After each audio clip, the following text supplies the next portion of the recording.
kon bii daa ko xam ne waal borom pelle bi dina gaañ nit de kooku àll la Maodo. waaw la koy toppatoo. waaw loolu wér na lool loolu de sama bëgg-bëgg la sax. ay xajalem sama bëgg-bëgg la daal. bismillah ak si la dégg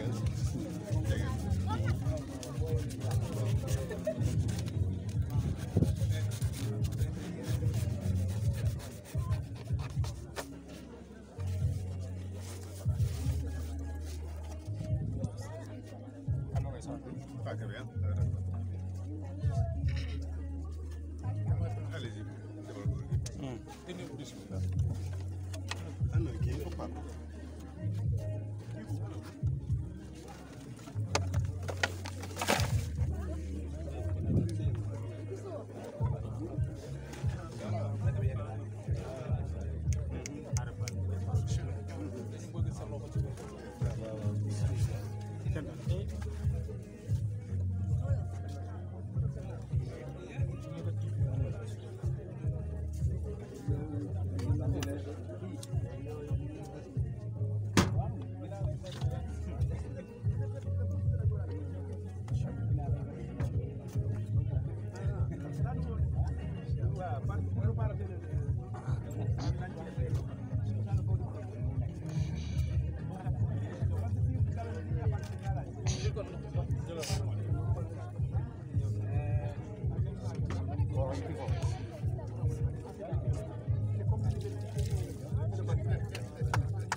Ana kii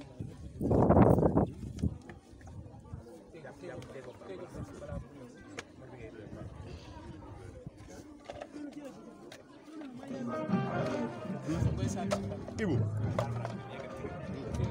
doo ci poubelle ba léegi.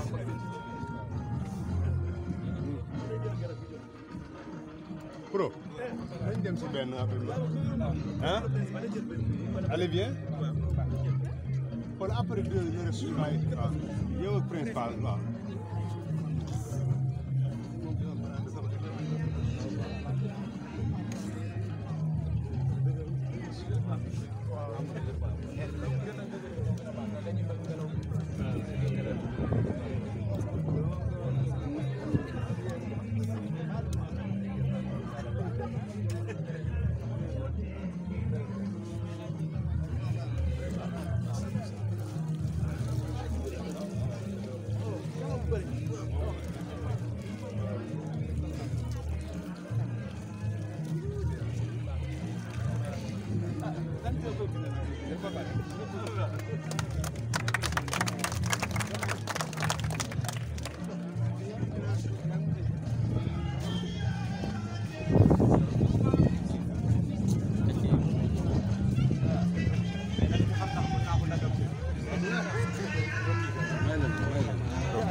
Bye.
Mesdames, Mesdemoiselles, Messieurs, bonjour.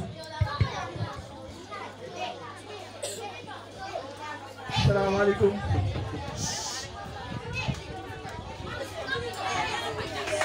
Monsieur l'inspecteur, monsieur le secrétaire général du conseil départemental de Bambey, Monsieur l'inspecteur, donc après le bonjour, ça passe.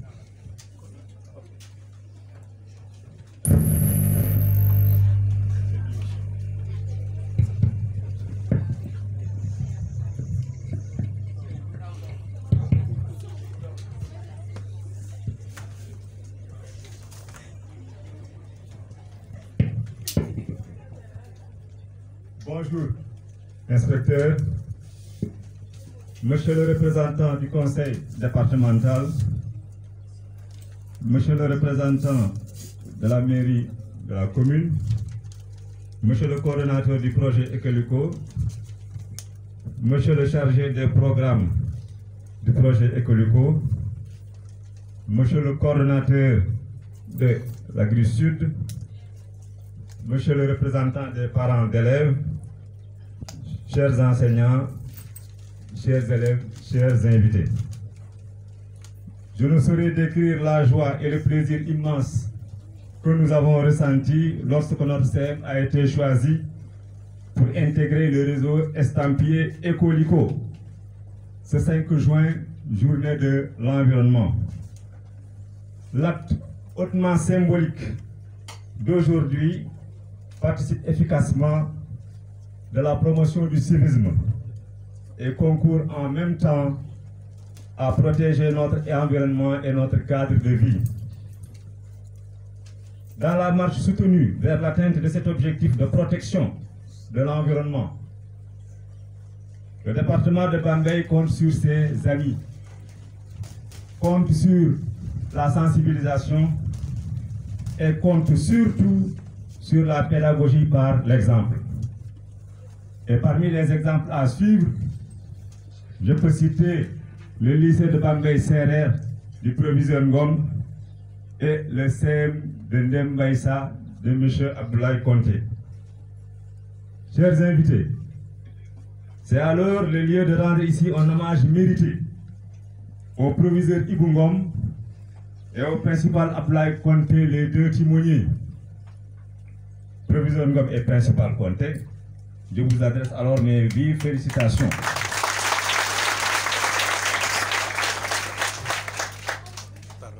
En offrant vos établissements en exemple à suivre à la communauté éducative, je vous exhorte à continuer de vous investir dans le chantier ô combien difficile de la lutte contre la dégradation de notre environnement.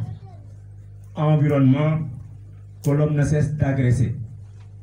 En proposant le reboisement, vous le mettez du baume au cœur, car partout sur la planète, l'arbre souffre. L'arbre souffre agressé par la hache. L'arbre souffre agressé par la tronçonneuse. L'arbre souffre agressé par les produits chimiques. Il souffre, il pleure, il gémit dans presque l'indifférence totale. Et pourtant, son rôle est irremplaçable.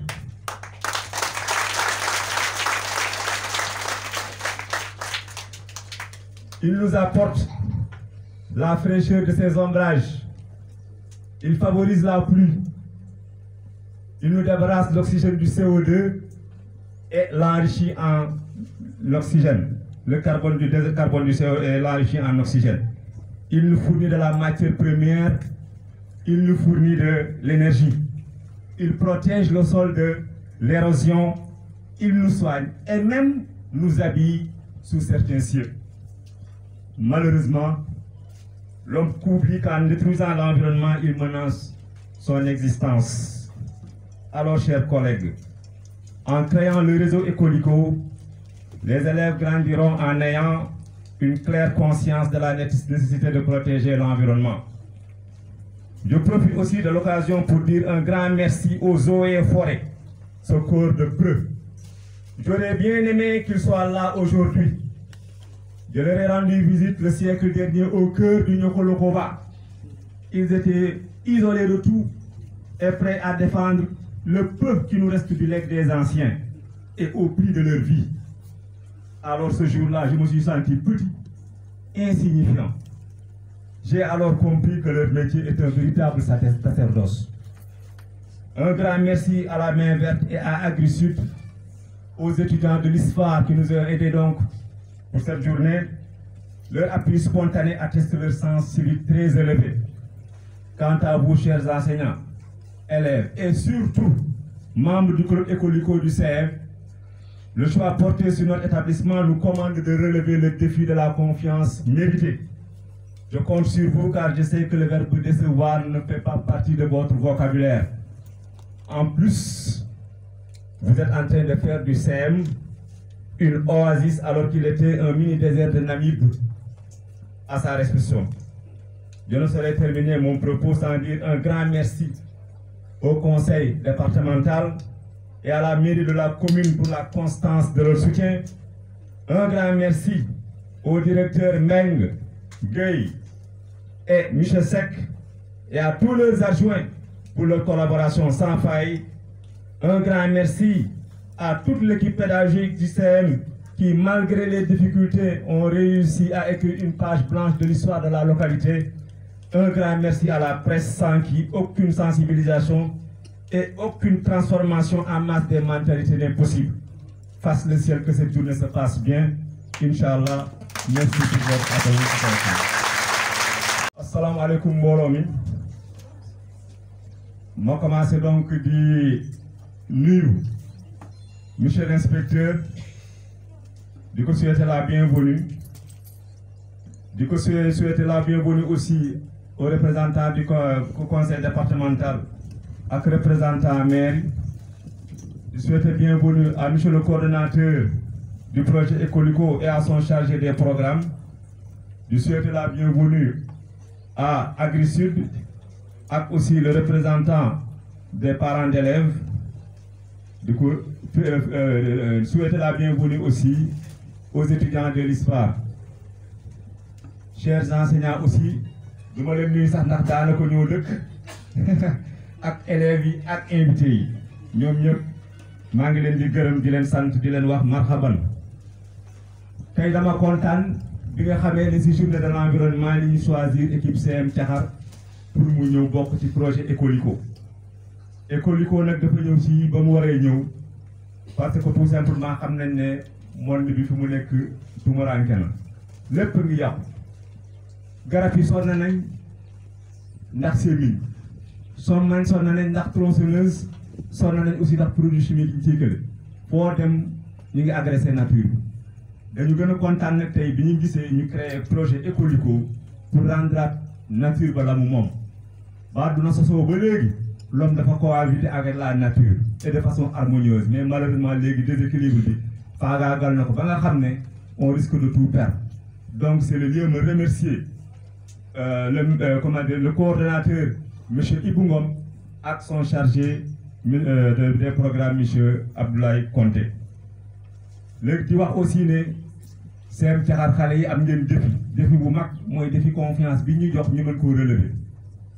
bon man nag am naa ci yaakaar ndax bi ñuy jël fii école bi ab désert la woon amuloon benn garab daanaka lu dul ñetti kàddu ak baobab lii lépp yéen a ko fi def di ko arrosé muy prof muy élève donc am naa ci yaakaar et aussi xam naa ne aussi moo vocabulaire bi ñuy tudd kii boo bi ñuy wax déception bokk ci seen vocabulaire ndax yàgg nañu liggéey donc maa ngi remercier ñëpp di wax ne ñoo ngi leen di souhaiter benn belle journée alors ma tëjee foofu donc waxtaan bi merci beaucoup ma pare ci waxtaan bi quoi. yéen mbokki Thiakhar asalaamaaleykum yéen gan ñi fi teew ñëpp asalaamaaleykum mbokki réew mi yëpp maa ngi leen di nuyu di leen sant sama loolu nag dama koy commencé ci monsieur Sembène ak ñi mu bokkal liggéey bi fii ci Thiakhar ak ganam ñi nga xam ne ñoo jóge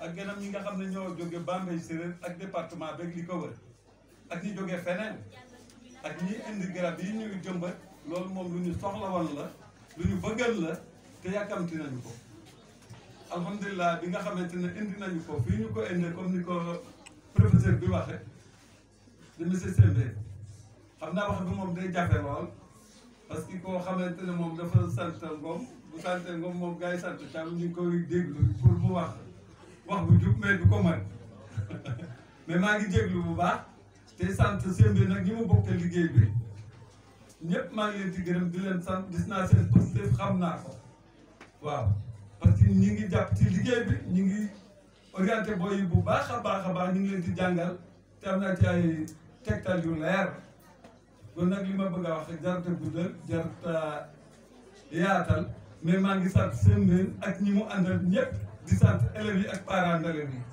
élèves yi nag ñoo war a góorgóorlu sama wax ci ñoom la gën a war a bare parce que ñii ngeen fi gis ñëpp seen moroomi parents lañu seen i baay lañu seen i maam lañu seen i mag lañu bu ñu bàyyi seen liggéey ñëw fii taxawu leen ci seen CM bi war ngeen a góorgóorlu seen kéemtalaay kattan waaw li ma bëgg a wax daal moo dina ñi yor mairie bi ñu présenté mairie bi ñoo ngi leen di gërëm parce que lu xew fii dinañu taxaw dinañu def seen jëf ba mu mat set ci seen taxawaay waaw maa ngi sant waa département bi yëpp daal laa bëgg a wax monsieur Sembène li ma bëgg a wax lépp xam nga ko tey bu ma ko waxee xam nga ko bu ma ko waxul xam nga ko kontaan naa sant naa gërëm naa mais xale yëpp li ma leen di ñaan képp ku jóge fii ba ñibbi na nga wax sa baaraane bu ñu wootee tey nañ ñëpp teew waaw loolu lu ma amal solo la waaw bu ñu wootee na ñëpp teew léegi nag Sembène li may bëgg a tëjee sama baat moo di ne sëñ Modou Niang mi nga xamante ne moo jiite woon fii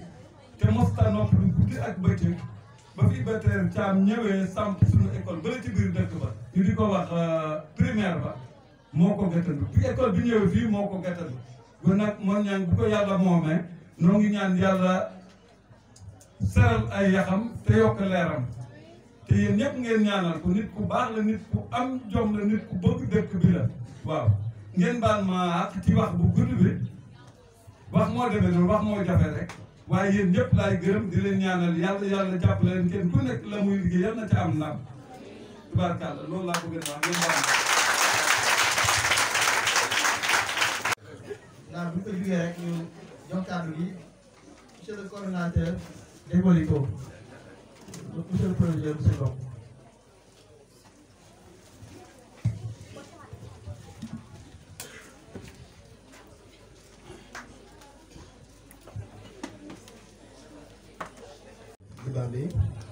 Monsieur le représentant du maire Mathieu Fall, monsieur le coordonnateur donc du projet AgriSud, de l'ONG AgriSud International, monsieur le principal, donc Sembène ici présent, messieurs les professeurs, chers collègues, messieurs les élèves, nos amis de la main verte, à tous je dis bonjour. Je ne serai pas long, d'autant plus que nous avons donc, mais que l'essentiel a donc été fait, parce que nous sommes aujourd'hui réunis pour célébrer la journée de l'environnement, mais également procéder à l'installation donc du projet donc du club Ecolico du CM de Tchakar. Le CM de Tchakar qui rejoint officiellement donc aujourd'hui le réseau des clubs Ecolico qui ont commencé donc à germer dans le département, et tout cela nous devons quand même à la compréhension et à la promptitude, en tout cas à la dextérité donc, du principal Sembène ici présent. Donc on ne peut que l'en remercier. Et également remercier les collègues qui ont assisté à cette installation, mais qui depuis aussi ont adhéré au projet. Et j'en suis convaincu qu'ils veilleront aux arbres que nous avons aujourd'hui plantés pour qu'effectivement nous ayons une école verte au niveau donc du CM de Tchakar, comme l'indiquent les t-shirts portés par donc, nos jeunes élèves donc, du membre du club Ecolico. Tous nos remerciements vraiment à toute l'assistance, donc le principal Conté Abdoulaye, qui est donc le chargé des programmes donc, du projet Ecolico, peut-être reviendra un peu autour de ça pour effectivement expliquer en détail donc, la journée.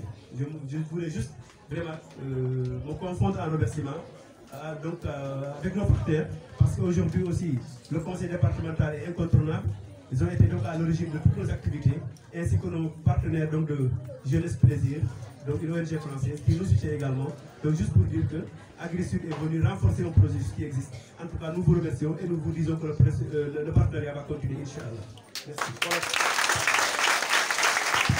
Nous avons fait le CM de Tchakar. Nous avons fait le qui nous a appelé pour travailler de sortie, moi principal Sembène Nito. Principal Sembène, nous avons fait parmi nos associations, parce que nous avons le collectif des chefs d'établissement. Nous avons fait un bureau. Et en plus, nous avons fait un département, donc nous avons fait un bureau. Si nous avons commencé à installer le club, nous avons fait Bambey, qui avons commencé. Et aussi, vraiment, ça nous a mobilisation, élèves et aussi, ce qui est important, c'est que les profs parce que si nous avons le principal, les profs sont les élèves sont fi donc mën nañu wax ne rek kontaan nañ ci journée bi partenaires yëpp la ñu ngi fi ñi nga xam ne cité naa leen sànq muy conseil départemental muy mairie muy part APE muy AgriSud international bi nga xam ne ONG bu la boo xam ne day commencé ci département bi ñooñu ñu di ko dalal te aussi mu jël ci commencement vraiment bëgg ànd ak Ecolico te Ecolico aussi boo ko wër ne dañ ko yóbbu en tout cas dans toutes les écoles les 23 CM et lycées du département day tax AgriSud yegg foofu incha allah. Donc di sant daal ñëpp di leen gërëm ne leen daal góorgóorlu leen jàpp ci garab yi mais vraiment buñ fi ñëwaatee si déwén pour jox leen ay matériel dañ fekk lépp taxaw jërëjëf dina leen sant leen gërëm. La présidente du conseil départemental, monsieur le représentant du maire, monsieur le coordinateur du projet Ecolico, monsieur le chargé du programme du projet Ecolico, monsieur le coordinateur du AgriSud, monsieur le principal. Chers enseignants et chers élèves, à l'occasion de la célébration de la journée mondiale de l'environnement à Tchakar, je souhaite à ma qualité de président du club Ecolico et de mes camarades d'élèves vous adresser une cordiale bienvenue. La cérémonie d'aujourd'hui revêt un caractère particulier. Chers invités, comme vous le savez, nous sommes les témoins de la grande détérioration du milieu à l'échelle mondiale. Détérioration due en grande partie à la pollution et à la déforestation. Agressés de toutes parts, Notre écosystème est bouleversé par l'action anthropique. Pour combien de temps la nature doit-elle encore continuer à résister à cette charge? La protection de l'environnement devient alors une tâche impérieuse qui incombe à tous les forces de la nation. Aujourd'hui, à l'occasion de la présente cérémonie, nous, membres du club des élèves du CM Diakhar, ménagerons un effort pour la protection de notre cadre de vie. Pour terminer, j'espère sincèrement que la célébration de cette journée sera fructueuse et bénéfique pour tous les participants. Je tiens à exprimer ma profonde gratitude et mon respect à tous ceux qui ont contribué à l'organisation de cette cérémonie.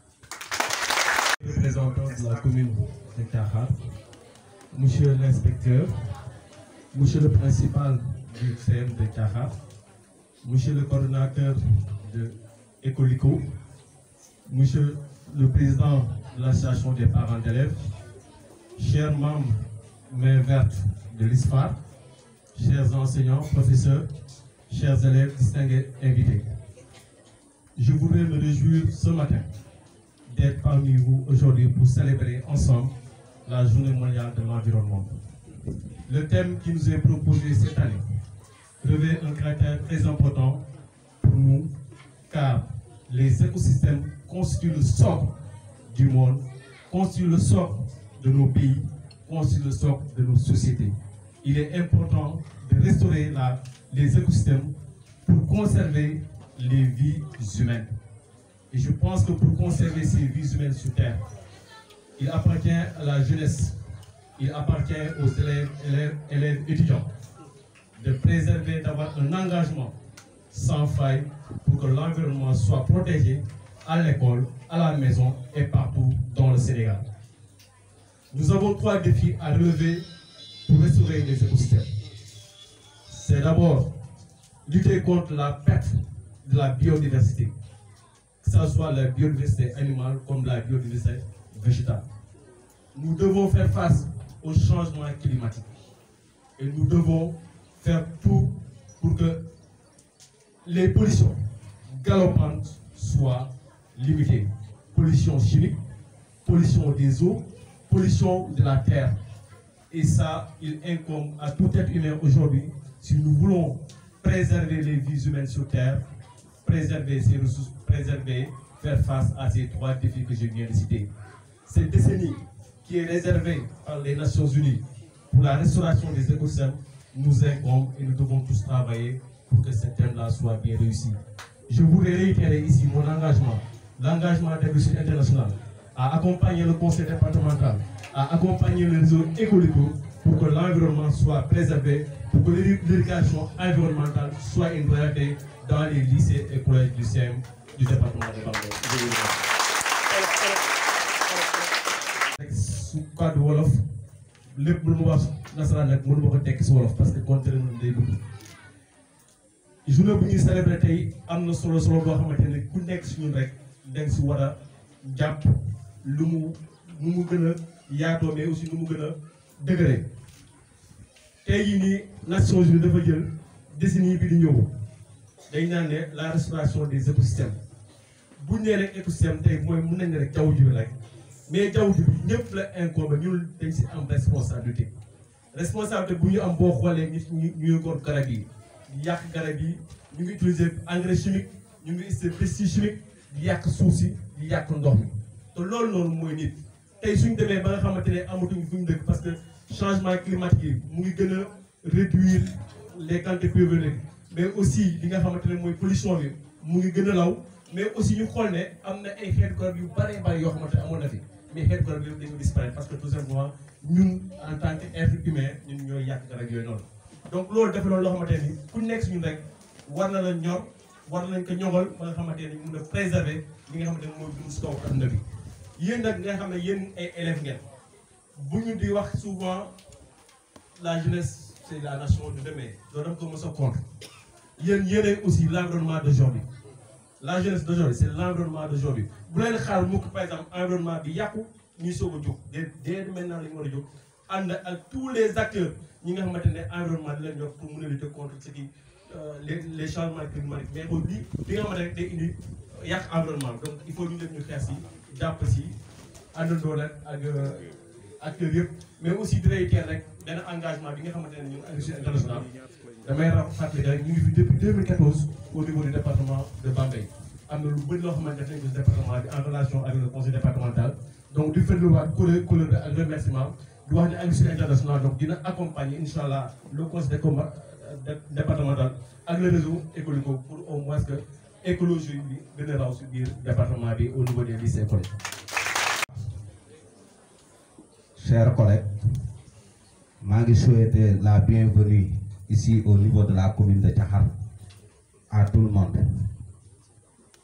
Qui nous à monsieur le principal du CM de Thiakhar et son équipe pédagogique, à monsieur Abdoulaye Ndiaye, secrétaire conseil départemental, à monsieur les partenaires de l'école, Écolico, à monsieur les membres du gouvernement scolaire, à monsieur Conté, le principal du CM de Demaïsa, à monsieur Ngom et le représentant des parents d'élèves. Voyez di nuyu bu baax di beral cant ak ngërëm suñu kilifa ndax bu ñu ñëwee fii au niveau de la mairie fekk fi suñu kilifa ci geneen fànn dañ koy beral nuyoo muy monsieur l'inspecteur Sy nekk inspecteur de l'éducation et de la formation à l'IEF de Bambey kon monsieur inspecteur ñoo ngi lay nuyu di la jagleel di la jox sa wàccuwaay waaye di nuyu monsieur Pape Daouda Gaye nekk professeur au CM de Thiakhar mais aussi nekk le secrétaire municipal de la commune de Thiakhar moom tamit ñoo ngi koy nuyu di ko beral cant ak gërëm. J'ai un grand plaisir de marquer d'être présent ici au CM de Thiakhar sur cette cérémonie qui est plantation des arbres. Donc, le CM de Thiakhar fait partie des meilleurs CM du département de Bambey.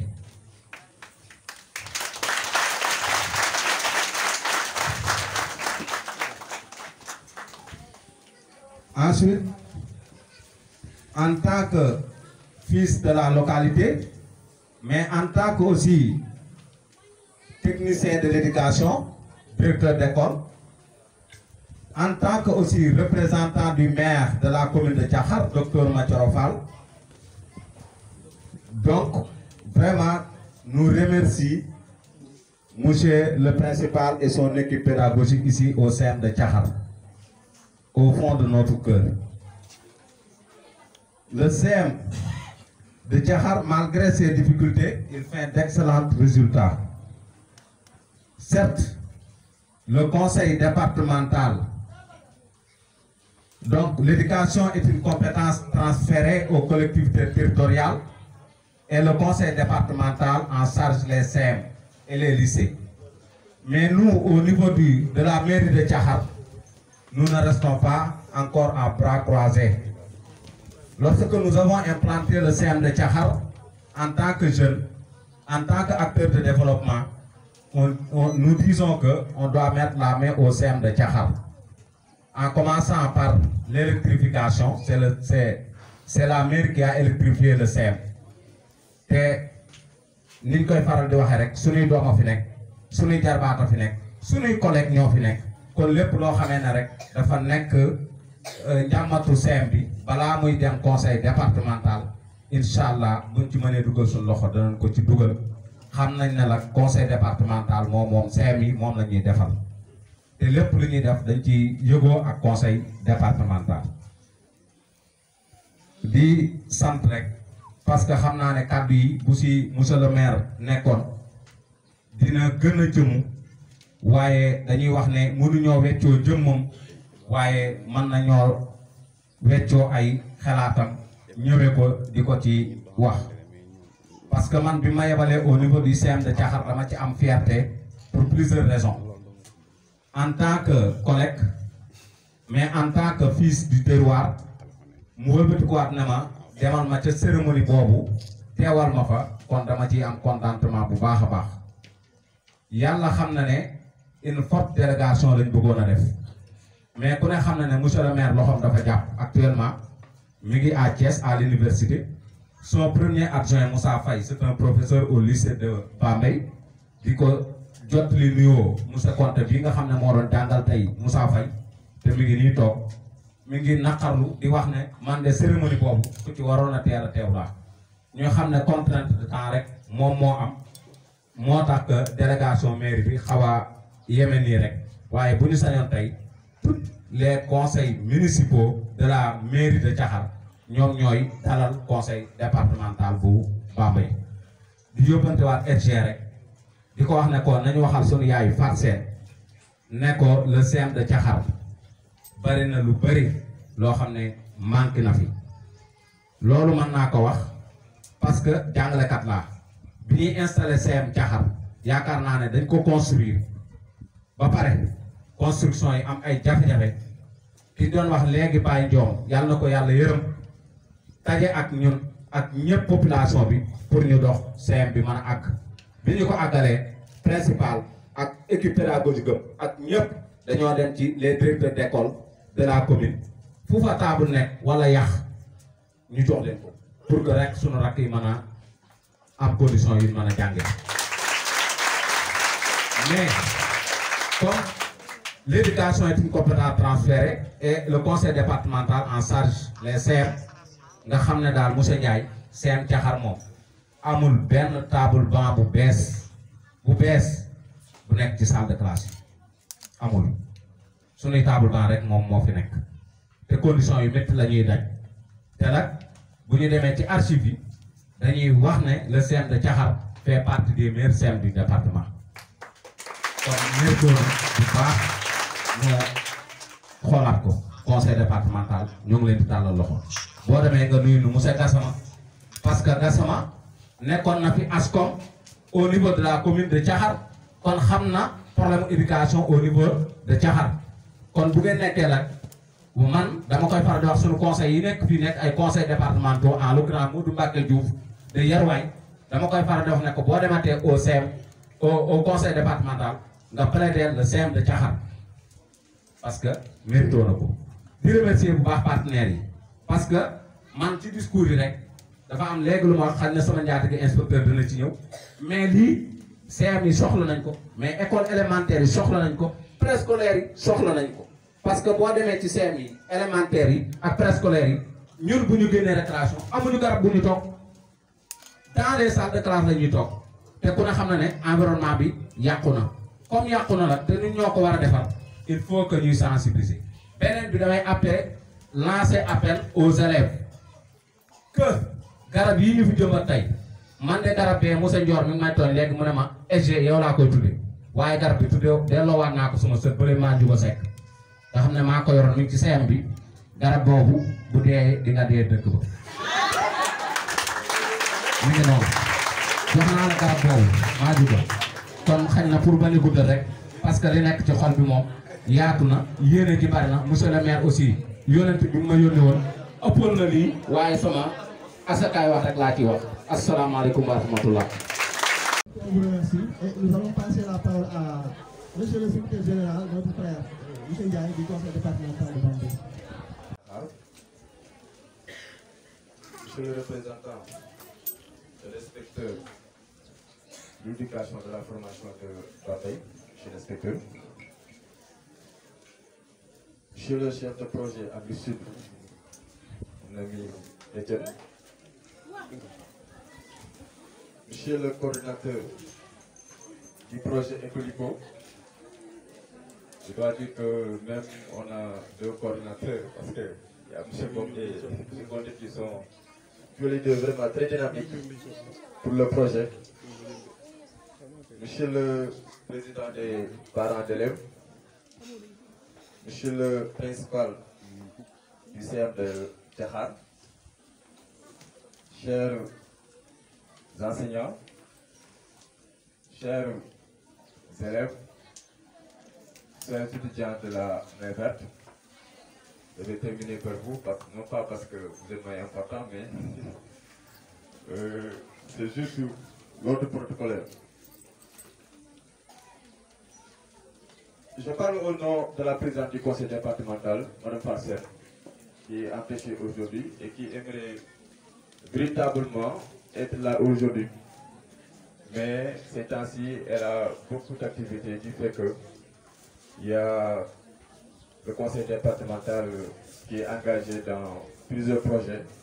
En même temps, je pense qu'on pourrait comprendre son absence aujourd'hui, parce que tout simplement, en venant ici en tant que secrétaire général la représenter, on va essayer de nous trouver pour pouvoir parler à son nom et au nom de l'ensemble des conseils départementaux du département de Bambey. C'est un immense plaisir et un grand honneur de prendre la parole aujourd'hui ici pour la célébration de la journée de l'environnement. Je pense que parler de l'environnement, parler de protection de l'environnement, c'est parler même de protection de l'être humain. Parce que nous savons tous que notre vie dépend de l'environnement. Nous saluons ici l'organisation de cette journée qui est initiée par nos amis Ecolico, appuyée par nos partenaires, je devrais même dire notre partenaire principal, AgriSud, qui accompagne le conseil départemental depuis des années et qui a pris l'initiative aussi d'accompagner ce projet qui concerne les collèges et les lycées. Il est très important de protéger notre environnement. Je pense que les élèves sont conscients de ça. Vu la présence massive de ces élèves aujourd'hui à cette cérémonie, ça montre effectivement l'importance qu'on doit accorder à la protection de l'environnement. Et pour ce faire, le conseil départemental va continuer à accompagner, à appuyer toutes les initiatives partout dans le département qui visent à protéger l'environnement. Et aussi, comme le thème de la journée, c'est la protection de l'écosystème, la prévention des écosystèmes. Donc le conseil départemental, son rôle aussi, c'est d'accompagner toutes les initiatives, tous les projets qui vont dans ce sens. Donc je vais remercier véritablement les initiateurs du projet Ecolico, qui est un projet vraiment rénovateur, un projet, je devrais même dire, qui devrait être un projet national, parce que amener la culture écologique dans les collèges et lycées, c'est une chose vraiment très importante pour que les élèves soient conscients de cet aspect qui est lié à notre vie. Remercier nos amis de l'AgriSud pour l'appui, ce n'est pas la première fois et on ne le dira jamais assez, parce qu'ils nous appuient, qu'ils nous accompagnent depuis des années, et véritablement Etienne et toute votre équipe, on vous remercie très vivement au nom de la présidente, au nom du conseil départemental. Je remercie l'inspection aussi de l'éducation qui nous accompagne aussi dans nos activités, parce que le conseil départemental, il est vrai qu'il y a beaucoup de secteurs dans lesquels il intervient, mais l'éducation, je pense que ce qu'on fait dans l'éducation, on ne le fait pas dans les autres secteurs. Dans la construction de salles de classe, construction multiculture, de pro administratif, appui matériel. Donc dans chaque année, pratiquement, le conseil départemental dans ce budget apporte beaucoup aux établissements scolaires. On remercie aussi nos amis étudiants de la main verte, qui sont maintenant des partenaires et qui sont très dynamiques, vraiment, et le département les remercie parce que la plupart ils ne habitent pas ici, dans le département, mais quand même, ils mènent des actions qui vont dans le sens aussi de protéger l'environnement et de s'accompagner les acteurs dans ce sens. Je remercie la presse, le présence, et je pense que le présence est très utile. Je vais terminer juste en Wolof pour dire que collège, avec lycée, avec les centres de formation, nous avons un mais pour le transfert de compétences, c'est exclusif, réservé à une collectivité. Donc, monsieur le maire, monsieur le représentant, je pense que pour le monter avec l'établissement scolaire, nous devons reléguer le colo pour apporter une solution. Il y a ça, le maire, mais il y a ça, le conseil départemental aussi. Ce sont les moyens et aussi les circonstances. Dès que c'est une manque de tablement, parce que l'on y a dans ce département. Parce que nous, on gère pratiquement plus de 25 collèges et lycées.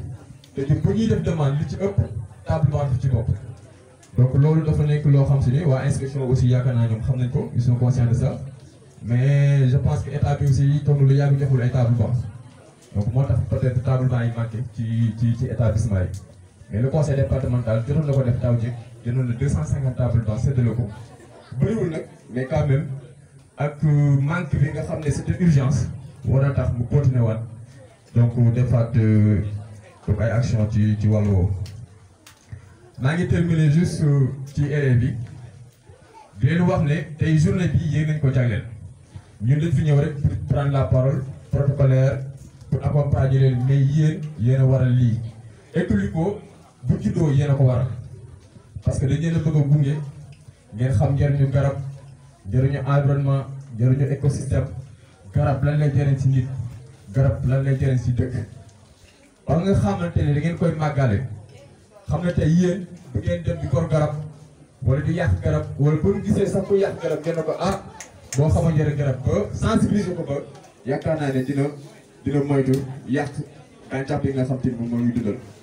loolu yaakaar naa ne xam ngeen ko te même je pense que au-delà même de ces arbres dans l'établissement élève bu si nekk war nga mën a jéem sa buntu kër sax nga jëmbat benn garab yaakaar naa loolu war na mën a nekk élève ku ci nekk si buntu kër war nga fa mën a jëmbat benn garab ba pare nag di ko toppatoo nga xam ne ni da naan garab bi kat jël naa engagement ne dinaa ko jëmbat dinaa ko toppatoo ba fii ak ñaari at ñetti at bu garab bi màggee nga koy xool di am benn fierté nga xam ne yow participer nga ci au moins sa développement gàncaxu dëkk. loolu bu ko caxaar yëpp defoon élèves yi caxaar yëpp bu ñu ko defoon yaakaar naa ku dugg si dëkk bi rek boo ci duggee da nga gis ne changement am na maanaam dina rafet sax ci bët waxtuma li muy jëriñ ci nit. donc foofu laa bëggoon a terminer rek excusez-moi d'être long mais quand même c'est ce que je voulais dire. Merci. Monsieur le représentant de la présidente du conseil départemental de Bambey, monsieur le représentant du maire de Tchahar, monsieur le coordonnateur d'Agri-Sud, monsieur le coordonnateur du projet Ecoliko, monsieur le principal du CM de Tchahar et tout le corps professoral, messieurs les représentants de la main verte de l'ISFAR, messieurs les représentants des parents d'élèves, messieurs les représentants des organes de presse, chers invités, chers élèves. Donc, moi je m'appelle Mamour Moussassi, inspecteur en service à l'IEF de Bambey. Je viens représenter l'IEF Papa Amadou Sidibé empêché. C'est lui-même qui devrait venir assister à cette importante cérémonie, mais il a eu un empêchement de dernière minute et il m'a donné l'instruction de venir ici le représenter. Et je suis très fier de le représenter donc à cette assemblée. Permettez-moi tout d'abord de remercier les initiateurs de ce projet-là et le principal et les professeurs du CM de Tchahar qui nous ont permis aujourd'hui d'assister à cette belle cérémonie. Le principal l'a dit, il a remercié mes amis, le proviseur du lycée de Bambey Serer Ngom et le principal du CM de Ndem, M. Mouché Conté, qui sont deux amis de longue date, deux amis que je connais pour leur engagement et leur dévouement, surtout pour la cause de l'éducation et tous les problèmes qui interpellent notre société, ils sont engagés là-dedans. Donc à travers eux, je les remercie. Le principal a dit, ils ont fait preuve de ce qu'on appelle le principe d'isomorphisme. Faites ce que je fais. Et ils l'ont démontré et je pense que l'exemple sera suivi. Et remercier également le président du conseil départemental et le maire, parce que le conseil départemental et la mairie sont des partenaires importants pour le système éducatif. Nous reconnaissons ce que vous faites chaque jour pour notre système éducatif même si l'éducation est une compétence transférée, en tout cas à Bambey, le conseil départemental et les différentes mairies nous apportent, nous sont donc d'un soutien de taille. Là, il faut donc le dire. Chers élèves, chers invités, vous savez, nous sommes aujourd'hui ici à Tiakhar, à l'instar de la communauté internationale, pour célébrer la journée mondiale de l'environnement à notre manière. Et là, nous le devons aux initiateurs de ce projet-là, Ecolico. Aujourd'hui, tout le Sénégal saura que dans le département de Bambey et principalement dans le CM de Tiakhar, les gens sont en train de célébrer la journée mondiale de l'environnement. Et c'est important. Nous sommes dans un contexte où, et vous le savez bien, chers élèves, notre environnement est menacé par tous les effets des émissions de gaz à effet de serre, avec leurs effets négatifs sur la couche d'ozone, le dérèglement climatique. Il y a également que notre faune et notre flore sont agressés. Maintenant, dans un tel contexte, est-ce que les gens doivent rester les bras croisés? Non. C'est dans ce cadre précis que s'inscrit donc le projet Ecolico. Et il faudra donc s'en féliciter parce que chez nous, il y a des gens qui sont prêts pour donc prendre la défense donc de cet environnement. Parce que l'environnement, chers élèves, ce n'est pas seulement les arbres que vous venez de planter. L'environnement, c'est l'ensemble, peut-être compris comme l'ensemble des composants de notre planète Terre. Les eaux, la forêt, la faune, les océans, les roches, tout ça c'est l'environnement. Et sans environnement, l'homme ne peut pas aller, mais également l'environnement aussi et l'homme entretiennent une relation dialectique. Je pense que les gens l'ont si bien dit. Voilà le contexte dans lequel nous vivons. Maintenant, je ne serai pas long. Les deux pancartes que nous avons ici, ou bien les deux affiches, sont très éloquentes. Une éducation à l'environnement pour un développement durable au Sénégal. Sans éducation à l'environnement, point de développement durable. Point de développement durable. Là également, on nous dit, réussir la transition écologique avec l'école, c'est possible. Moi, j'aurais dit, réussir la transition écologique avec l'école est une possibilité possible. Et là, je vais interroger l'histoire et les professeurs d'histoire qui sont là, peut-être, pourront me compléter, mais ne me démentiront pas. Rappelez-vous, en Europe, après la Seconde Guerre mondiale, l'économie européenne était à genoux. La société était en lambeaux. Tous les belligérants qui avaient pris la part à cette guerre meurtrière se sont rencontrés autour d'une table pour essayer de voir sur le plan économique qu'est-ce qu'il faut faire, mais sur le plan social également qu'est-ce qu'il faut faire. Sur le plan économique, il y a le plan Marshall qui a été institué, et sur le plan de l'éducation, pour maintenant résoudre les velléités ethniques et les replis identitaires qui étaient dans la société européenne, le type d'homme à former était confié à l'institution scolaire. Ce sont les enseignants et les élèves qui avaient donc la lourde charge de prendre donc cet Européen-là qui devra être capable de surmonter les replis identitaires et de travailler, d'œuvrer pour une société européenne unie. Rappelez-vous également, ça c'est au plan macro. Mais ici dans notre pays, après les événements de mai 68, peut-être que vous n'étiez pas encore né, mais vous avez appris ça dans les livres. Après la grève de mai 1968, les autorités d'alors avaient jugé cette situation et la conclusion qui a été tirée est que cette jeunesse-là est une jeunesse coupée de son milieu. Et en 1971, il y a eu la première loi d'orientation, la 71-36, qui a été mise sur place. Et dans cette loi d'orientation-là, l'étude du milieu a été instituée. On parlait d'instruction civique, on parlait d'éducation morale, on parlait d'éducation sanitaire. Et qui parle d'éducation sanitaire parle d'éducation environnementale. C'était pour prendre en charge les difficultés de notre société. Donc dites-vous que à chaque fois que la société, la communauté est confrontée à un problème sérieux, on fait appel à l'éducation. Donc aujourd'hui, moi, je suis très confiant et je dis que ce projet-là qui est confié à l'institution scolaire aura donc, nous cueillerons dans un futur proche de beaux lauriers. Ça, il faudra vraiment s'en féliciter. Donc, je ne serai pas long.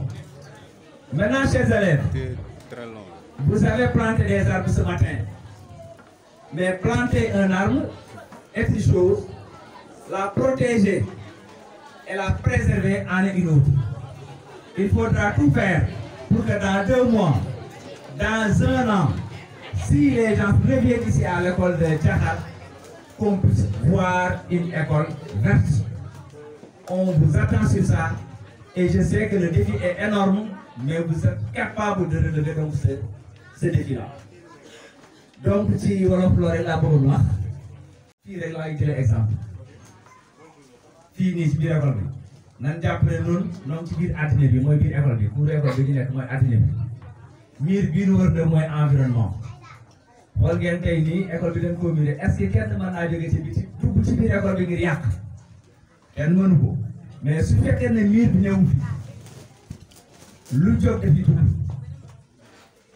animaux yi dinañ dugg ngelaw li dina dugg eau de ruissellement yi dina dugg mais mur de protection bi ñu nekk moo koy symboliser par l'environnement moo tax ba loolu agsiwul donc environnement bu fekkee ne nun sàgganan ba protéger wuñ ko parce que rek dañ koo doon suñuy maama suñuy maamaat ñooñu ci ñoom lañ jëlee environnement bi est-ce que nun dañ ko war a yàq dañ cee war a jëriñu rationnellement protéger ko ba ñi ñëw ëllëg mën a fekk environnement boo xam ne ñëw aussi dinañ ci mën a mouvoir kon si gàttal loolu rek laa doon wax di sant vraiment les initiateurs du projet di sant le principal di sant la mairie et le conseil départemental di sant les parents d'élèves di sant également élèves yi parce que xam naa ne bu ñëpp ñëw aussi ñu bari ñëw nañ maintenant terminé par ce que le maire a dit monsieur Conté parce que à chaque fois il vous taquinait il disait que Conté ne compte pas.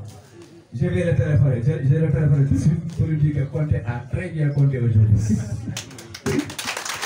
Donc, il faudra œuvrer pour vraiment que le projet est vraiment pour un bon maillage dans le département, du préscolaire au moins secondaire, que vraiment tous les établissements, toutes les institutions scolaires seront emballés par votre noble et exaltant projet. Donc, je vous remercie et merci de votre attention. Modèle de réussite boo xam ne nii war nañ ko def ci système scolaire au niveau national ndax comme ni ngeen ko waxee xale yi surtout xale yu ndaw yi changement de comment dirais-je donc changement de comportement ci xale yu ndaw yi la nar a dooree pour mu yomb bu ngeen ko inculquer rek fexe ñu am habitude yi di jëmbat garab bi di toppatoo aaram bi màggaale ko sur peu de temps pour naa le Sénégal ne sera pas en reste élèves yi donc pour ñu mën a ne maîtriser leen jàppale ci li tax ci journée tay bi ñu leen di ñaan sachet ndox yi ngeen naan bu leen ko sànni ngeen gàdde ko maintenant bu ngeen ko sànnee rek mooy kon jàpp leen soloy bis bi dañ commencé ci loolu di leen wax aussi leen secrétaire général wax ngeen ñu dee seen kër yi ngeen fi jëlee tey ngeen tas ko ci ñi nga xam ne amuñu woon xëy na opportunité teew waaye tamit ngeen fexe ba seen koñ yi seen dëkk ngeen jëmmal lii di jëmmal garab ci suivi bi dafa am solo aussi donc ci loolu ñu jaar ci activité bi ci topp mooy prestation.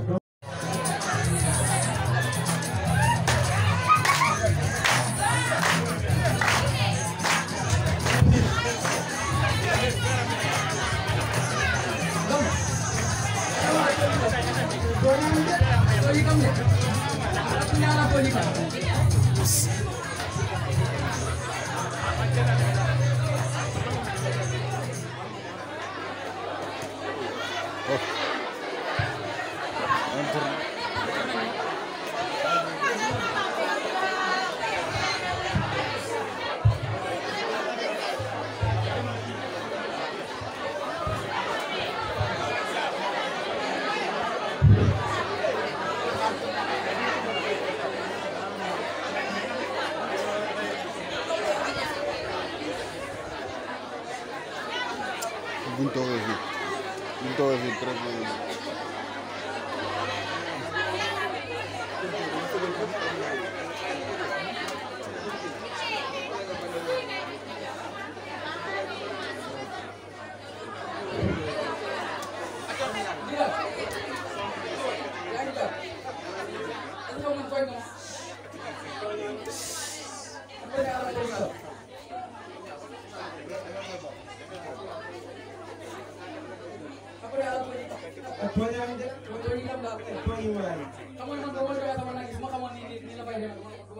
nag yi moom mépp nag mii nga ma ko joxe woon. maa nañu yooyee. du ñëwee saa bu mu xëy si gittax gi nii si la di yéen ba woon di ñib. gittax lan. gittax gii nii. man ma xam ne garab ak gor nga ne ma ak gor. déedéet ëpp naa wax de. man damay gor de. gor waaw. man si gittax gii laa leen yendal ba ngoon jot ma daal di dégg. déedéet man kay doom ñun suñu dëkk loolu lañ xam. lan. góor waaw man de góor ma doom gittax gi yéen man de maa ngi nii si gittax. waaw man daal man l'essentiel daal comme que loolu la. toogal di ma ngeen am man ma demal gor sa gor.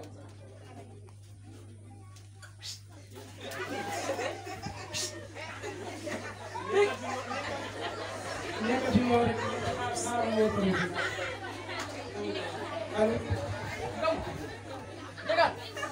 allo waaw naa def ñoom ñaar waaw ba mu ñëwee si ba léegi jéeg moom si loolu yëpp ñu ne foofu nag ñu ngi ci lii ñeer ñoom ñaar loolu nag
retourné waat di ci def ay n'importe quoi est-ce que xam nga ne yaa ngi polluer ndox mi te ndox mi dafa amal njëriñ askan wi ndax mën nañ ko filtrer wala sax ñuy def ay xeetu culture maraîchage di ci arrosé suñu garab ndax garab dafa bokk ci lu ñuy nooy dem na sax rek mën nañ cee faj te gis nga loolu yëpp naatal suñu environnement yow nga bëgg polluer non il faut que muy bëri poste ba ndax sa genre dañuy dévorer environnement bi. non yow météo waroo ngay tur foog muy bëri poste ba kay.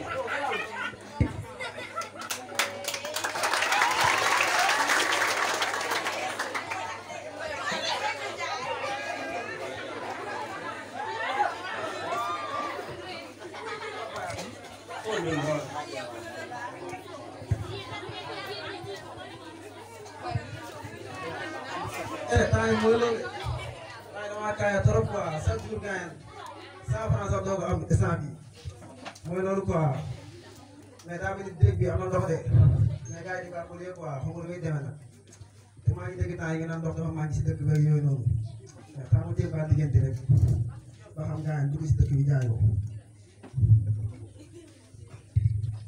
waaw sama jong waay. yaa ngi def yaa ngi jàmm ah temps yow dégg naa ndox daa manqué trop ci dëkk bi fi ne seen garab yi ñu ko fii sa wax jërëjëf ko dafa man ndox quoi pour mu gaaw a mag parce que man temps yi damaa jëm trop. salaamaaleykum. maaleykum salaam. ay père ziar naa la de. naka yaa ngi si jàmm ah. sant. naka tey nag. waaye sant nii rek. waaye ndox laa fi indi woon gars yi. ah yow yaa ngi fekk ñuy jàmbar boo xam ne bëgg nañ ko trop. waaw ndox la ndox am fan yii yëpp yi daa coupé trop suñu garab yaa ngi ñu war a suuxate buñ ko. waaw ndox mi de. ndox mi ba ndox mu seen la. waaw baax na de forage bi daa xaw a si ginnaaw quoi. ah ma doon ndox mu seen laa bëgg mu seen moo xam duñ ko naan duñu andi benn conséquence. père nag yow da ngaa xaw a kii quoi jëndal mbaa nga baax. man lii laa wax ak seen réewale gi maa ngi lay wax ak yéen yéen fi di réew xool dañuy wax ci caaxaan. seen affaire réewale yi dañu ko war a bàyyi. da ngay jënd mbaa nga baax soo ko mënoon nit ñi dem. man da ngeen a réew wala ngeen a réew bàyyi seen réewale gi. waa de kaay waaw léegi biteel bi ñaata la. téeméer bëri na di. waaw xaaral ma jox sama ajar bi mu jënd benn béréb ba rek garaaw. am na la jàpp. ok jaajëf waay. xam naa naa fi jaral jël kii bi benn bidon. waaw ok amul problème. waaw ajar bi ma ci sax mar naa man damaa mar trop moom. may ma rek ma naa man damaa mar trop. waaw. alhamdulilah rabbil alamin oh ndox mi sedd na ndox mi sax daa am guub.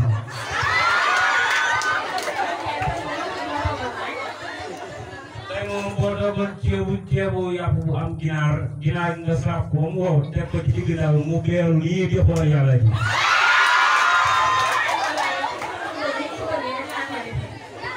waaw xam nga yow moom yaay sama awa buur këram lu ma bëgg rek moom nga def ba nga xam ne boo ko saafee moo teg ko ci mu ko yaay boo ko dee mu am waaye boo ko baxalee day mel ni ginaar gu day mel ni mburu mu taw de moom ah ma def ah ma def Fall sama kii bi daa tàmbalee métti de waaw.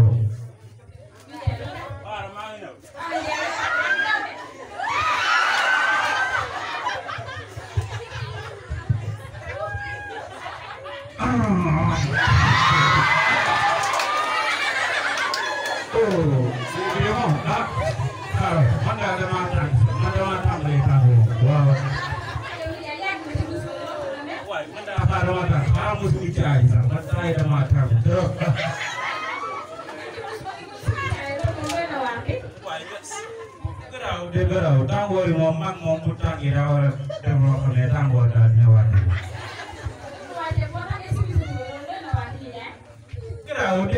garaaw mag moom góor la rek waaw.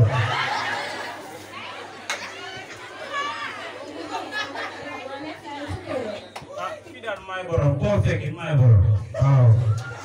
waaw taxaw woo borom.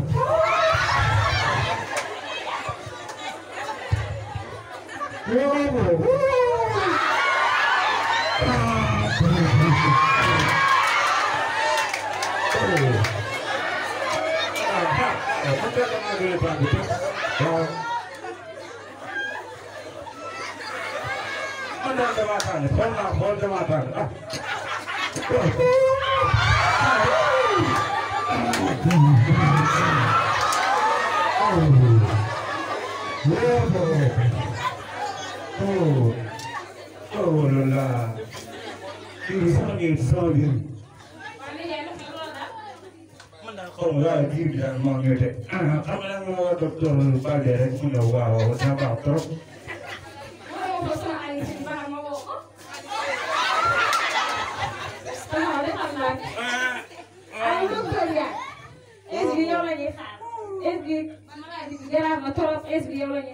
C'est très easy. Si vous dites que vous avez un beau gars,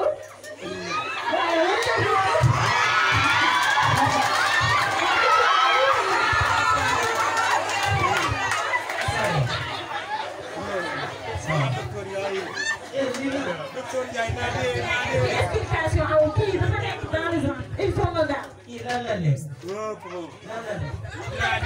kii daa naan ndox kese na gaaw. ndox kese mënu koo def lii. amul lu lii. wala mënu koo def lii. ah.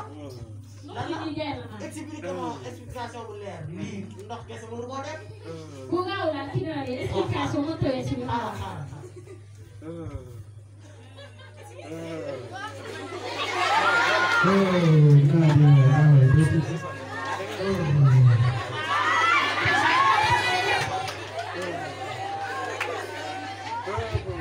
Est-ce que kaam dafa critique il faut que jël ma sama saag ma jàpp ko di yóbbu ko.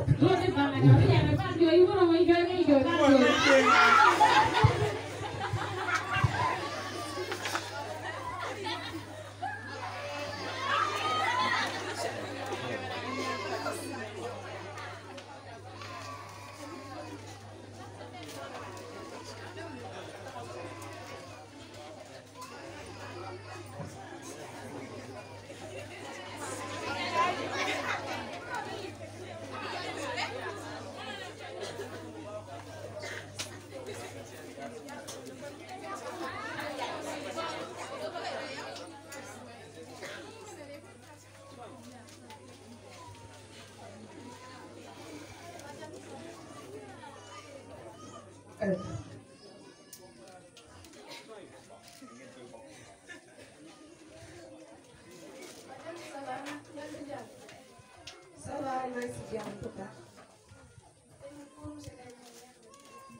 Pour Moussa Gaye bi neex na trop parce que l'environnement la doon wax.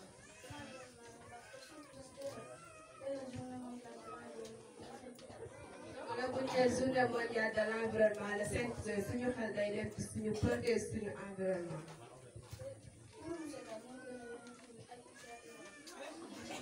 dëgg mais pourtant SVT da koy wax ISWAZO da koy wax ñoom ñëpp a koy complété.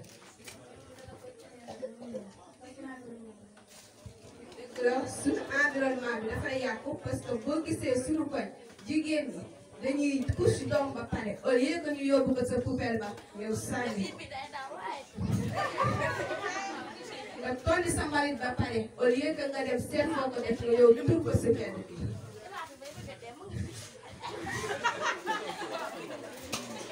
nga wax sa jën ñu ne déeta waaye di nga ko tur fenn nga ñëw tur ko si benn bi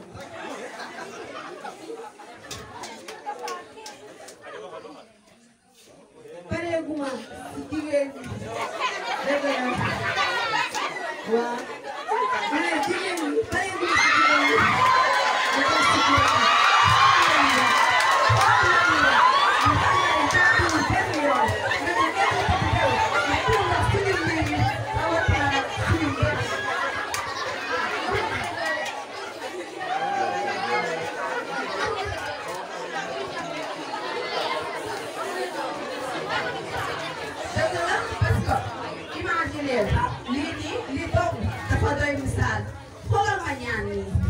ñu ngi yaakaar ne ñu ngi tëj dëkk bi fekk na ñu ngi yàq suñu environnement xoolal day naan ndox ba pare mu daal di koy sànni ñun ñoo fa jógee mu naan kat ba pare daal di koy sànni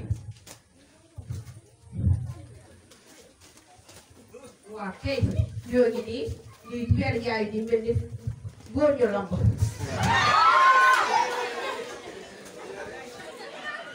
soo gisee nag ma ñëw ci wàllu mbuus bi pour mbuus bi nii pour mu seey ci suñu suuf ba suñu ko mën a développer comme mu am 400 ans su fekkente ne gas bi ngay naanee ndox la pour mu seeti bi suuf si faw mu am 100 ans kon mbokk yi dañu invité li nga xam ne moo di papier ak bii di kopp ñu koy invité di ko def suñu suuf parce que day dégrader suñu environnement. am solo ci wàllum garab ndax garab dafa bokk suñu environnement garab gis nga ñu ngi mën nañoo faj te oxygène bi gaz bi bi ñuy dégager ñun ñoom ñoo koy recevoir dañu envoyé oxygène gis nga loolu yëpp bu ñu xoolee bu ñu pëlier ko day dégager suñu koom te loolu mën na am frein de développement maanaam docteur Ndiaye ñëw gën a leeral kàddu yi ba mu gën a leer ci xel yi. ma doole leen si xoolal rek fi ñu taxaw gisoo fi dara lu set xoolal mbalit maa ngi wër carrément ñun jeunes yi il faut ñu booloo xeex santé bi nekk si environnement bi ndaxte comme ni ko Abdoulaye waxee garab yi ñoom ñoo ñuy jox oxygène te am na projet yoo xamante ni lu mel ne Ogelico Agri-Sud ak la mer verte ñu ñuy accompagner pour ñàkkam garab bi dàkk fii Sénégal il faut ñu booloo sàmm suñu gox ñun jeunes yi ñoo war a defar lool. kon saabu li la jege dina rogoon faju dit lay nan ko jafe.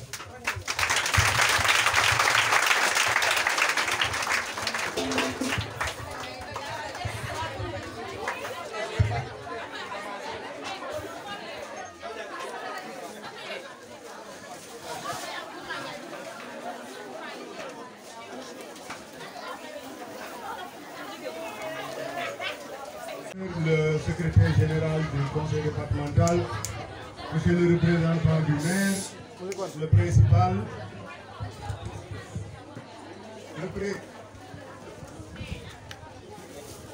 saluer également monsieur Diouf, le patron d'Agri-Sud Sénégal. Xamal leen ni am nañu aussi des partenaires et les ingénieurs qui sont là. Li nga xam ni moom lañ ci bëgg yokk gën ko leeral tous les élèves. mooy projet bi incha allah li ñu ci namm mooy fexe ba tous les établissements scolaires du département de Bambey benn bu nekk mu am fa loolu mooy yéene bi. On a bien commencé et heureusement ba nga xam ni les autorités ont compris que kii c'est une compétence générale kenn ku nekk war na ci dugal loxoom. dafa am nag benn lu ciy topp tout de suite mooy installation club Ecolico mais. dama amoon fii ay bloc notes yu rafet Agri-Sud bu ngeen gisee kilifa yi dong lañ ci jox mais dañ ci yéene élèves yi waaye nag comme mbooloo mi dafa yaatu lii ñu am dafa doyul dama am quelques questions yuñ ci bëgg poser rek ku ci tontu ku ne nga dem jël bloc note fee. dafa am beneen lu ma leen bëgg expliquer di expérience boo xam ne dañ ko dund man ak monsieur Ngom au niveau de nos écoles bi muy dem école am ñetti cadre la fa fekk xaw ma ñeent. man ñaari cadre ak benn sump laa fekk sama école tey boo fa demee lu mat 155 arbre ña nga fa boo demee école mu luy tool ma nga fa te kenn defu ko élèves yi la ak ñun ñoo def loolu moo ñu may fit ba ñu initier ce projet là yàlla def conseil départemental gis ko Agri-Sud gis ko ñuy donc dinañ leen accompagner ci loolu moo waral ñu initier le projet. Et tout de suite, l'inspecteur l'a dit, gis nga notre environnement kenn duñu ko soppi ñoo koy soppi suñu bopp te àdduna yàlla mosul wàcc lijjanti ay problème mosul am ci doomu aadama la koy jaaral. Il a fait un rappel historique qui est très important en évoquant l'après-guerre mondiale ba ñu dee ba xam ni àdduna lu bari yàqu na fi pour defaraat ko nekkuñu lu discours rek dañu dem ci école tàggat gune yi jàngal leen. ñun tey boo demee Ndim actuellement les élèves sont en train de récolter de la tomate ñu ngi récolter de la salade ñu ngi récolter ay aubergines boo demee chez le proviseur Ibou Ngom les élèves dañuy def même de l'aviculture at mu jot li ñuy jaar ci ginaar kenn xamul nu mu toll pour dire que c'est possible et adduna nit lu mu mënti am te mënul amul environnement bu sain mënul bàyyi li muy dundee di lekk lu sain bu yeboo mu jàpp ni amul lenn. Et tout de suite monsieur Diouf est revenu là-dessus en parlant de la décennale de la préservation des écosystèmes. Gis nga fukki at yi di ñëw bu àdduna taxawul ba defaraat écosystème yi bu yeboo ñu xam ni ñun li ñuy wax naan aaxiru samaan danañ ci dugal suñu bopp te jotul ndax xam ngeen lan mooy aaxiru samaan mooy mujj àdduna te li xam-xam di yaatu yëpp jusqu'à présent amaguñu une autre planète habitable et habitée la Terre doomu moo fi ne bu ñu ko sàgganee bu ñu deful ndànk dinañu dem ba ñun doomu aadama duñu amati fu ñu dëkk donc préservons notre environnement. Tout de suite distribué nañu beaucoup d'eau. Je vais vous donner moi alors code de conduite bi am àndee may sax code de conduite bi fi am ci wàllu déchet bés dama woo école bi yëpp toog man leen saleté bi jaaduwul 2 hectares la mënuñu di ko bale bés bu ne mënta ne kon du ngeen jàng luy pexe ñu ni ma ah xanaa ñuy ramasser man leen loolu baax na mais am na proverbe bu naan nettoyer c'est bien mais ne pas salir c'est mieux man leen on ne salisse pas ñu engagé wu dans toutes les classes ñëpp parce que góor kàddu rek la am tout élève bu sànni saleté ak nu mu tuuti tuuti bu ñu la gisee da ngay joxe 25 francs te xam ngeen 25 francs xaalis la pour un élève mais ñëppay surveiller en même temps immédiatement ils ont regardé les profs man leen et pour les profs ku sànni mbuus wala këyit nu ñuy def ñu ni ma 500 francs bi ñu paree nag xool nañ ma bët boo xam ni mooy yow nag principal man leen de voilà et man suma saliré ñu yokkoondoo 5000 man leen d'accord xam ngeen di mënuma fu ma saltee génne 5000 yoruma trésor moo tax dama yar suma bopp ba duma sànni man à l'école jamais de la vie. Actuellement j'ai un registre à l'école classe bu ne chaque jour ou chaque semaine lu ñu récupérer ci indiscipliné yi dañ koy dugal ci fond bi ñu tuddee ko fonds hygiène et environnement et luñ ci am à la fin de l'année dañuy jënd ay balai jënd ay râteau jënd ay pelle et cetera et chacun surveille son prochain et même des profs ont été sanctionnés. Donc monsieur le principal c'est bien, je vous invite à vous approprier yow itam code boobu bu boobaa dootoo soxla ci baleeg ñoom seen am na nag théâtre bi luñ ci wax am na ku wax ni mbuus ñaata at lay def bala muy seey am na ku ko wax léegi ci loxo ma may ko ak tout de suite waaye benn kii bloc note ki ma donne la réponse oui ah dafa bëri yi lépp ko waxandoo kon man ma jox la kuy nekkati loxo man bii laa nekk gis mais proviseur on lui donne un bloc note alors am na beneen déchet bu mu yëkkati mooy kopp bi mu yor oui ça la def mais façon mu déchet yooyu naka lañ leen di tuddee yi nga xam ni mën nañu jël diir bu yàgg bala ñuy seey oui non famille déchet yooyu lu ñu tudd déedéet contraire bi lan la oui président non mais attendez, donnez-moi un exemple de déchet dégradable, biodégradable. Oui? Ah non, le déchet mélangé. Oui? Plastique. C'est biodégradable. Lui, il fait 400 ans balaa muy seey. Pardon?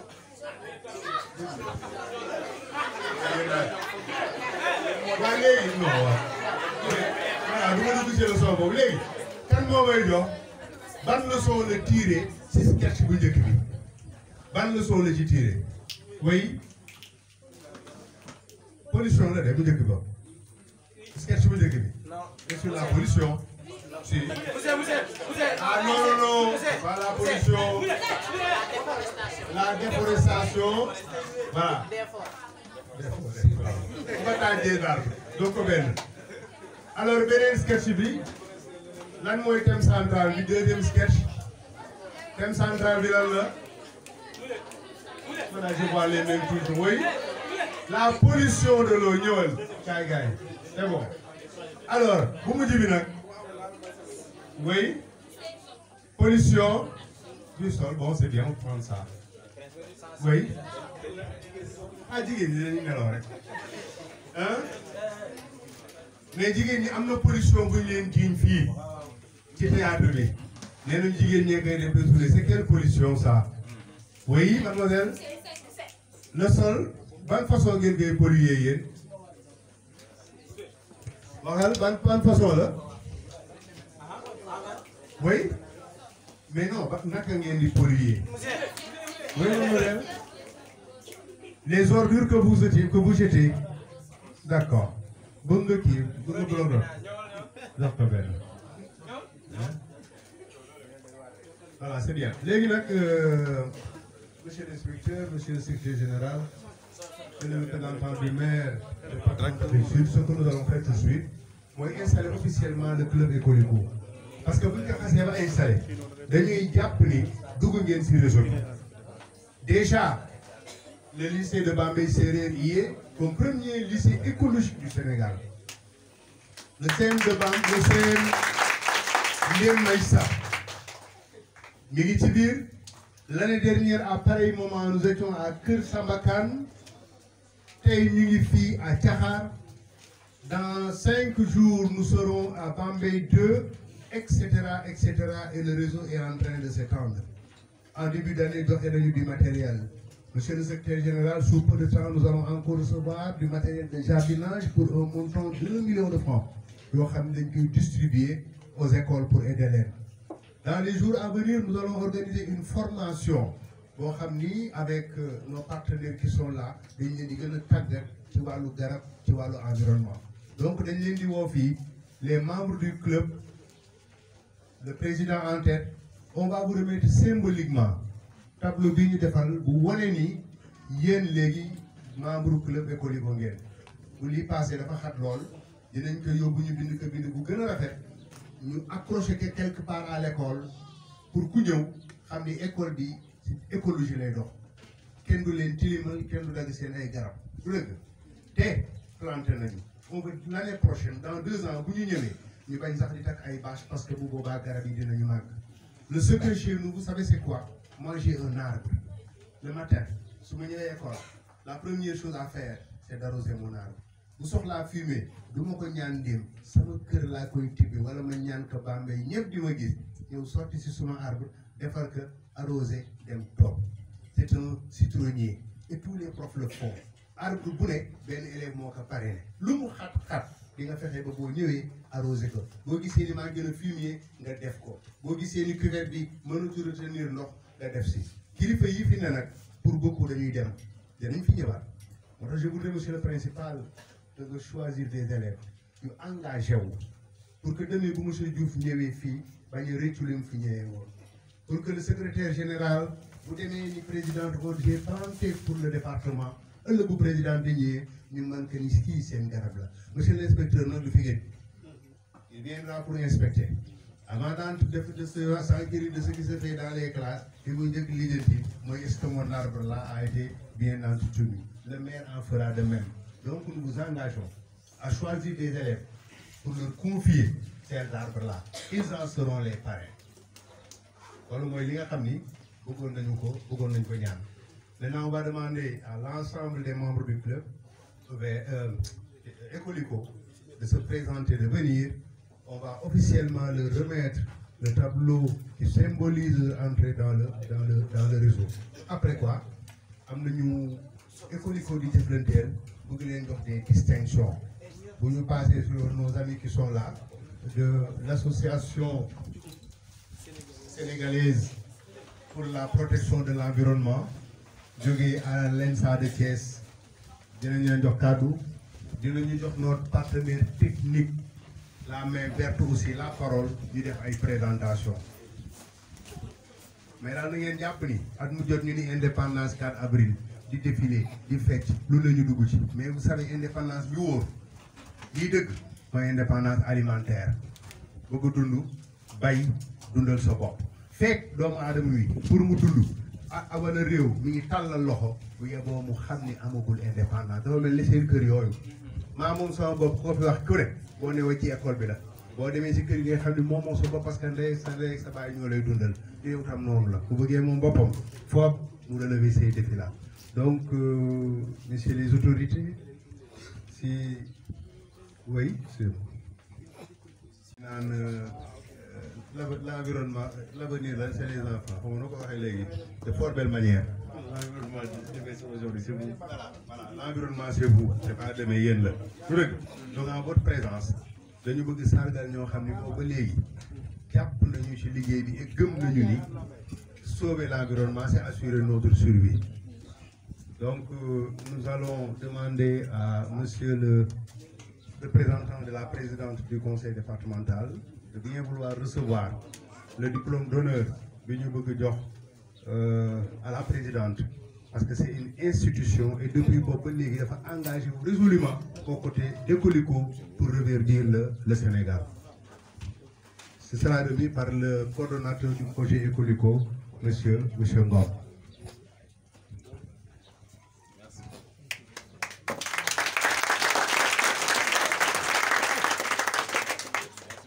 Remerciement sincère à madame la présidente parce que moom dugg ci léegi mais le conseil départemental dans le cadre de ses transferts transfert de compétences dafa jël environnement érigé que à un niveau très important depuis daaw ba ren dañuy jàppale tout ce que nous faisons te loolu moo ñu permettre ñu mën a dugg dans les écoles di def ces actions là donc nous remercions l'institution et nous prenons encore l'engagement de l'accompagner pour que véritablement les objectifs yi mu am en matière d'environnement que nous puissions ensemble les atteindre dans l'intérêt supérieur de notre département.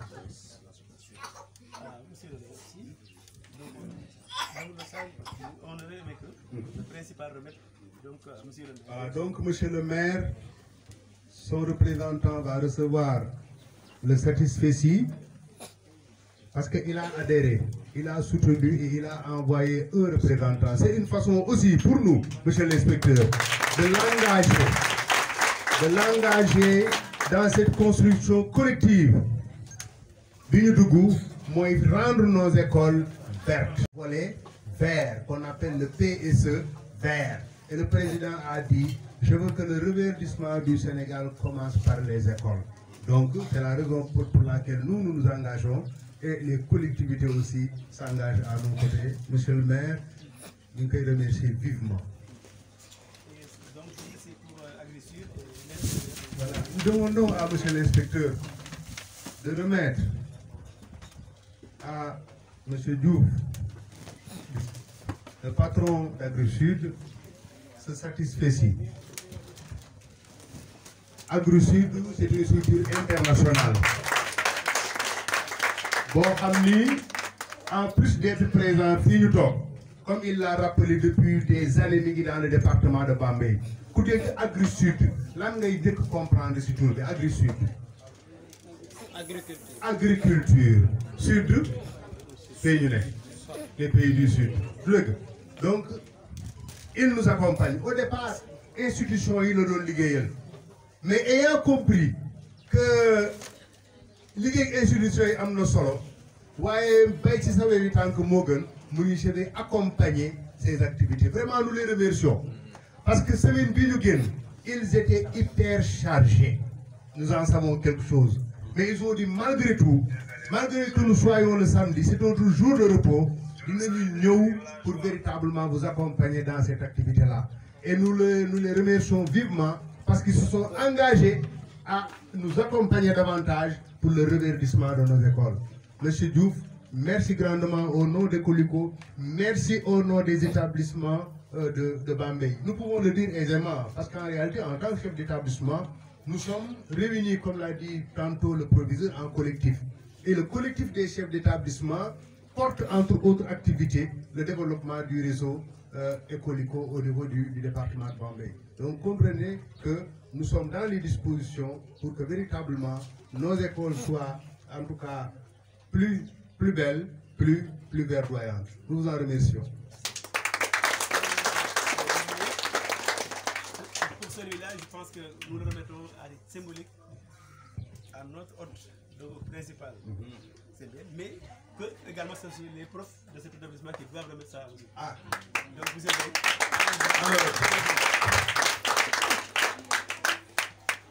Parce que c'est pas évident. Am na ñoo xam ni environnement saxul seen xol doo leen wax lu ñu dégg duñ ci def lu baax mais quand on le dit à votre principal dès qu'on le lui a dit il a dit venez.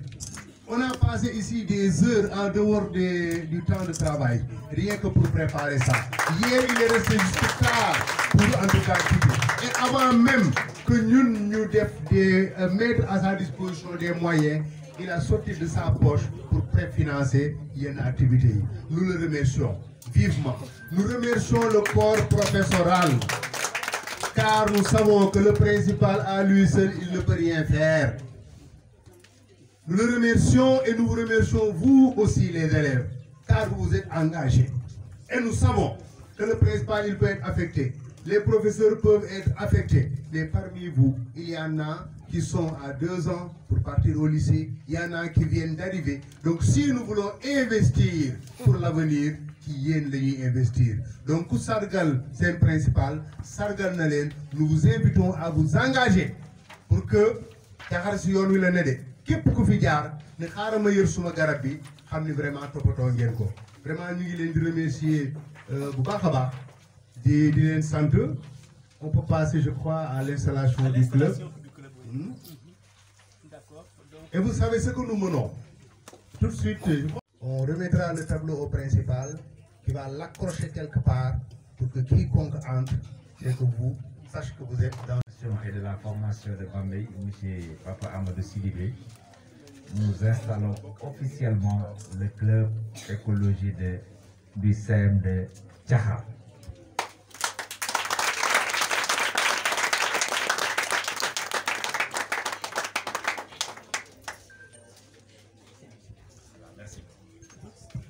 Moi, Sénégal dañoo tàmbali discours chaque jour di wax bu génnee bu demee suñu ko duñ def dara ci ñuy wax te ba leen gisee ma jógee ETSA ba Bambey ñàkk sama xaalis pour nekk ma pour ñëw fi pour déglu discours wala pour gis leen déedéet waaw pour ngeen conscient comme ni ma conscient yi c'est des conséquences yi nga xam ni environnement sénégalais moo koy subir te yéen jeunes yi kese yéen a ci mën dara ñun mënuñu ci dara parce que màgg nañ ba pare après kese ngeen mën di commencer par yéen seen kër yi ngeen mën a respecter foofu noonu environnement ku nekk bu demee na ni sama kër dinaa fa am benn garab ku nekk bu demee na ni sàtte bu nekk sama kër dinaa ko jëma dindi bu ko defee mu mun ko projeté ci biti bu leen gëm ni mukk mënoo leen def dara mukk ci àdduna parce que ñun africain la moo ñu yàq dañoo jàpp ni il faut que ñu doon dara il faut ñu am bac il faut ñu nekk ingénieur il faut ñu nekk docteur ñu mën a def dara loolu système français moo ñu ko def suñu biir bopp da ngay gis koo xam ni il faut ñu jox ko diplôme d'ingénieur nangam mu doog a ni ah maintenant war naa. Quelles sont les activités de l'Ecolico? alors que en ce moment war nañu mën a def dara te lii rek dara la. Donc très prochainement nous allons nous rendre à donc ngir yàlla li lay war a suñu message yu ñu transmettre fii yëpp donc ils sont sur la ligne. respecté leen ko effectivement partout nous allons procéder de la même chose. def leen ko seen bopp boo leen demee ngeen mun ko appliquer seen biir koñ. donc où se trouvent ces établissements. pièces théâtrales yi yëpp ay message la jël leen ko ba ne xamul ci environnement ñun préparé ay documents yi nga xam ni boo leen ko liiree ngeen mun a am ngeen mun a initier wu ci environnement ci wàllu écosystème ak lépp xam naa du ma monopoliser la parole damay mujjee bàyyi ñii sama membre du groupe waa agence de l'histoire sama EG moom dina def présentation ci côté écologie moom Aliou Ba dina def présenter aussi association bi message boobu la pour transmettre leen pour wax leen pour déglu ay discours dañoo ñëw moo jëlee Thiès Bambey asalaamaaleykum.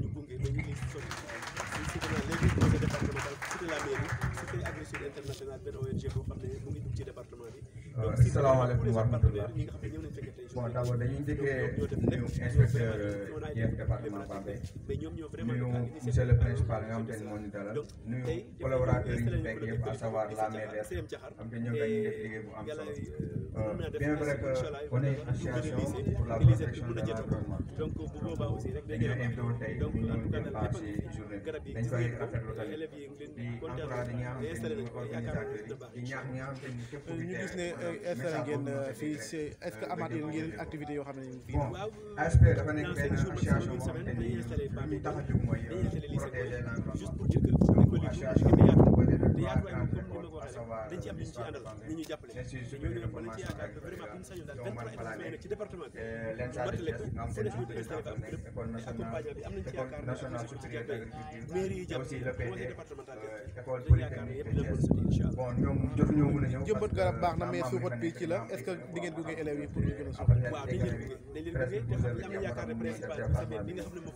donc on s'est réunis pour dire que pourquoi pas ñun nga xamante ni étant jeune depuis ba actuellement nii moom toll l'état toujours mooy fay suñu njàng avec ñun ban contribution lañ mën a defal aujourd'hui tey suñu nation à savoir que même ñi ngi en cours de formation pare mais il va falloir que ñu teg benn pas boo xamante ni bu sori pour mën a montrer que ni le Sénégal ñun nous les jeunes ñun ñi nga xamante ni ñoo yor maanaam les porteurs de savoir ñun ñoo war a mën a même les politiciens aujourd'hui dañuy wax comment vous comptez parce que aujourd'hui mënumaa ñu def sama construction caractère te respecté moi les normes environnementales donc loolu day nekk loo xamante ni sabotage lay doon kon donc état conscient que ni man mii tey caractère bi mu bëgg construire wala tey hôtel bi mu hôtel 5 étoiles bi mu bëgg construire faaw ma respecter les normes environnementales usine bi mu bëgg installer pour ma defal transformation faaw ma respecter les normes environnementales c'est étant jeune heure bii nii dañ ko mën a jël mu nekk loo xamante ni ñu éduquer ci suñu bopp ñun ñëpp nga xamante ni ëllëg bu ñuy investir au Sénégal dañuy investir tout en respectant les normes de l'environnement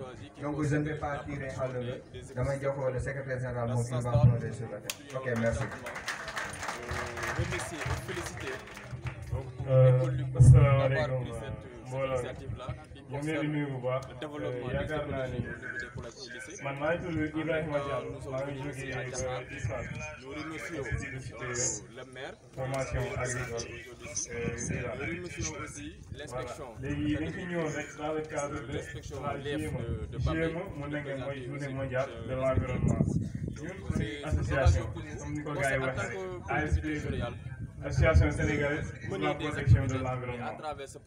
Voilà. léegi suñu objectif principal mooy jàppale def le tout que développer moyens yëpp pour aar suñu environnement. xam naa ñoom présenté nañ ko sax léegi man damay ñëw si document bii nii benn document la boo xamante ne ASP moo ko comment vous comptez accompagner ça porte sur le de l'année mooy la restauration des écosystèmes parce que la restauration des écosystèmes par le projet on sait la pertinence du projet xam naa nag le conseil départemental s'est engagé instant yii nii boo xoolee thème bi am na ñaari mots clés à savoir restauration ak écosystème donc bëggoon naa xam après bu ñu distribuer mais pour distribuer pour nga jot si il faut que nga mérito ko donc ñaari thèmes yi restauration ak écosystème da bëggoon kenn ki nga xamante ne au moins si ma définir lan mooy restauration su fekkee am na nous essayons de les mettre en contact avec le projet pour qu'ils puissent travailler ensemble. Quand vous me définir fii lan mooy restauration formation cette année-ci on l'a fait pour que en fait ceux qui gèrent le projet puissent être capacité wala écosystème ba gérer en fait écosystème ba nga dikkaat ci wolof ginnaaw bëgg a waxee tur bi ak sant bi ak conseil départemental ñëw fii ci turu président Fatou représente ko nee na c'est un ensemble constitué de la biocénose et de la biotope ngeen ñëw tey fii moom mooy si cadre boobu quoi kan moo amaa lu mu si yokk naka ngeen fas yéene jàpp amaatoo li ngeen si yokk baax na comprendre ngeen garab yi ñuy jëmbat la mooy biocénose déjà dañuy gërëm bu baax di sant bu baax ñi nga xam te ni ñoom ñoo taxawal projet bi muy Ecolico la biocénose mu nekk coordinateur monsieur Ngom ak monsieur Conté parce que ñoom nekk nañ ñoo xam ne vraiment am nañ benn caawarte boo xamante ne nee na la biocénose c'est l'ensemble des êtres vivants et le biotope Ecolico nag conseil départemental mën nañ xam dafa mel ni moom lañ koy defal l'ensemble des conseil départemental li ko war mooy projet bu mel nii bu taxawee si département bi mu ñëw accompagner ko ci wàllu financement ci wàllu recherche de partenaires ak ñoom activité bu l'ensemble des milieux de vie effectivement kooku am nga ñu ngeen tàggat ci loolu mel. voilà comme nu nga ko waxee rek. parce que boo xoolee lépp lu ñu def dafa soxla formation. en gros l'écosystème c'est l'ensemble de la biocénose et de la biotope. bon ñi ñëw si restauration bari restauration mooy lan maanaam nga fekkoon lu yàqu nga defaraat ko tekkilaat ko ba mu gën a baax écosystème comme nous l'avons dit, c'est l'ensemble de la biocénose et du biotope. Biocénose, c'est l'ensemble des êtres vivants. Biocénose, l'ensemble des êtres vivants. Là, nous disons pas être vivant. Ni être vivant là. Être vivant.